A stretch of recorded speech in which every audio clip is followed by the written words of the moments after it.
Howdy gang, Jeff McAleer once again, and today I am taking a look at 1846, The Race for the Midwest, designed by Tom Lehman. I believe it's Lehman. Could be Lehman. Sorry Tom if I got it wrong. It's from our good buddies over at GMT Games. It's important to note this is a new edition of 1846. It was previously released, and I'm sure people who are big 18XX fans are probably going to wonder, well, what's really changed in this edition of the game besides it available for purchase again? From my understanding, the gameplay from the original edition has not changed in the least bit. What GMT's really done is cranked up the component quality. So 1846 is a railroad game, if for some strange reason that cover didn't give that away to you. It is for 3 to 5 players. Each are going to be controlling a separate railroad who's looking to put together the best routes, make the most money for their investors, so on and so forth. It plays in about 2 to 4 hours, so this is a fairly hefty investment of time. But most 18XX games are like that. It is a medium complexity, and really you can't play it solitaire. So let's take a quick peek, and I'll be the first to say that I don't play a ton of 18XX games. There are a few that I've played that I thought were really good. Baltimore and Ohio, I really liked, even though it is probably one of the ugliest games you'll ever see. And then Great Railroads of the World was pretty cool too. So we've got the rules of play. Looks like we've got 24 pages here. Just take a quick peek through. Here's the intro, showing the board and the rolling stock. Looks like some of the stock cards. Private company distribution, sequence of play, the stock round, operating rounds, running routes, payouts and stock adjustments, purchasing trains, bankruptcy,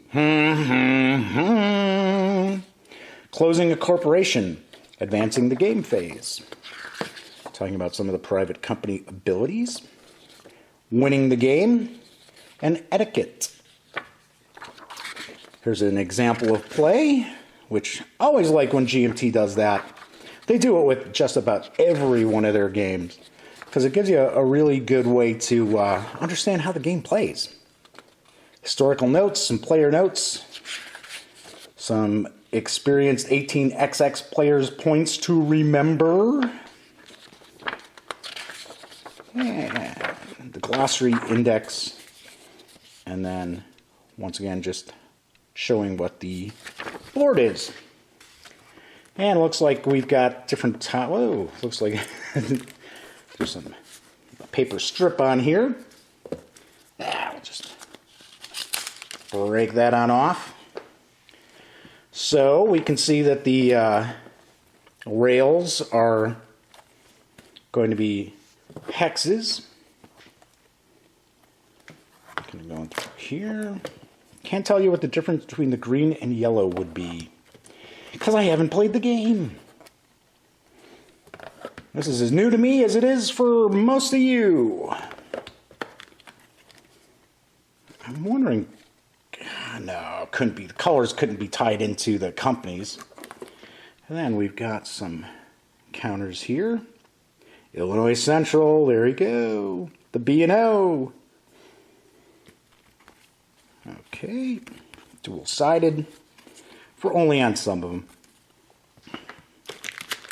We've got the board. Get that out of the way for a second. Oh no, paper money. No, actually, you know what? It's not. Nah, the stock's okay. I was going to say, sometimes, like Monopoly money, oh, that's horrible. Horrible! But of course, you got to have something as far as the money, because that's how you play these 18XX games. So the different denominations. And we've got some little cards here. We'll crack those open. GMT's patented baggies for all your counters. And then, looks like each of the companies will have their own playboard. Yep, just one side here. Chesapeake, Ohio, Erie Railroad, Grand Funk Railroad, what?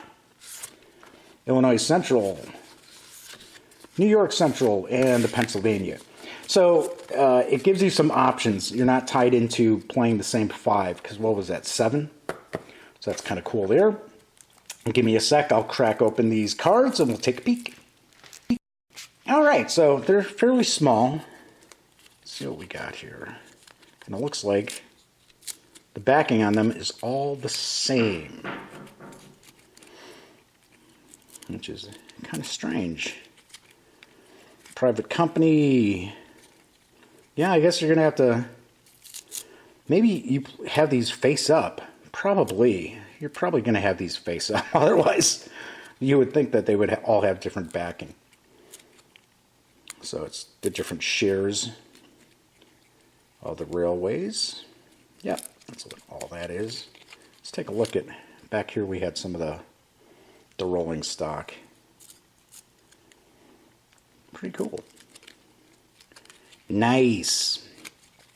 So you can compete with your friends to put together a rail empire crossing the Midwest. So we've got the various different cards. We've got the paper money. We've got those smaller counters. We've got all the track counters as I bend over to get those. Let's take a look. I'll pop that there at the game board. And as with most 18xx games, the game board isn't probably going to knock your socks off. So, what we got? Okay, so it's not super large. So that's the earnings per share, current stock markets. And then taking a look at the bottom portion. So it's not composed of a huge area on the board. So you know what? It's very possible maybe those tracks are color-coded to the different companies. So that is the mounted board. I believe in the original edition it was just paper. And we've got the rules of play as well. And that is what we find when we take everything for 1846 outside the box.